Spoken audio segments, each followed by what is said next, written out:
തുടർന്ന് ഉടൻ തന്നെ ഈ സെഷൻസ് കോടതിയിൽ നിന്നും ഒരു കത്ത് വരുന്നു.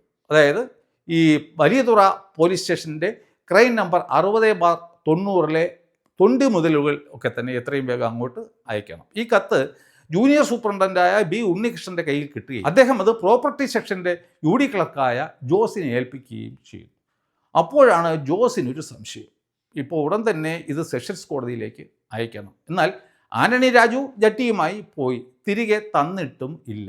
ഇനി അഥവാ എന്തെങ്കിലും അത്യാവശ്യം വരികയും പരിശോധന നടക്കുകയും താൻ പിടിക്കപ്പെടുകയും ചെയ്താൽ എന്തു ചെയ്യും? അതുകൊണ്ട് ഇത് ഈ ജൂനിയർ സൂപ്രണ്ടിൻ്റെ തലയിൽ വയ്ക്കാനായിട്ട് തൻ്റെ രജിസ്റ്ററിൽ ഈ നിസ്സാരമായ ഒരു പട്ടി പോലും തിരിഞ്ഞു നോക്കാത്ത ആ അണ്ടർവെയർ ചെസ്റ്റിലേക്കാണ് എന്ന് എഴുതി വച്ചു. ഇനി അഥവാ പിടിക്കപ്പെട്ടാലും അത് ബി ഉണ്ണികൃഷ്ണനെ പിടിക്കട്ടെ എന്നായിരുന്നു അദ്ദേഹം ആലോചിച്ചത്. എന്നാൽ ഈ ഒരു കാര്യം ഈ കേസിൻ്റെ ചരിത്രത്തിൽ ഇതുവരെയും തന്നെ വെളിച്ചത്ത് വരാത്ത ഒരു കാര്യമാണ്. ഇത് ഞാനാണ് ആദ്യമായിട്ട് കണ്ടെത്തിയത്.